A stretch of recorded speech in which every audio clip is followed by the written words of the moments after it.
السلام علیکم ورحمۃ اللہ وبرکاتہ۔ بسم اللہ الرحمن الرحیم۔ الحمد للہ رب العالمین والصلاة والسلام علی سید المرسلین۔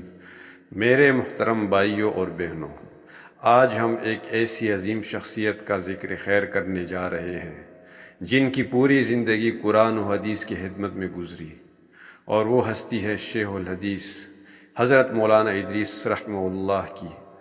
حضرت شیخ کی زندگی کا ہر لمحہ علم دین کے لیے وقف تھا۔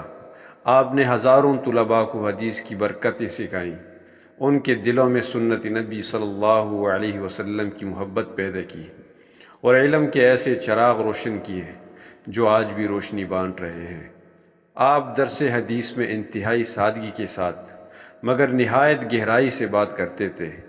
الفاظ کم ہوتے لیکن تاثیر ایسی کہ دل بدل جاتے۔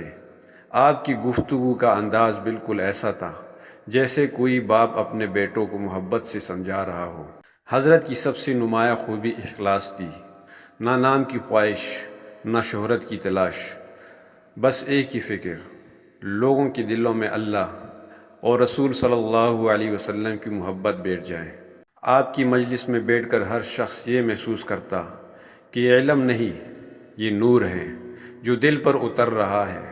طلباء آپ کو دیکھ کر ادب سیکھتے، آپ کی خاموشی سے وقار سیکھتے، اور آپ کی مسکراہٹ سے دین کی مٹاس پاتے۔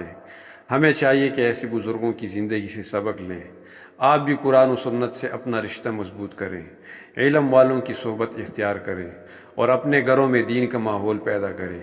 یہی شیخ الحدیث مولانا ادریس صاحب رحمہ اللہ کی پوری زندگی کا خلاصہ تھا۔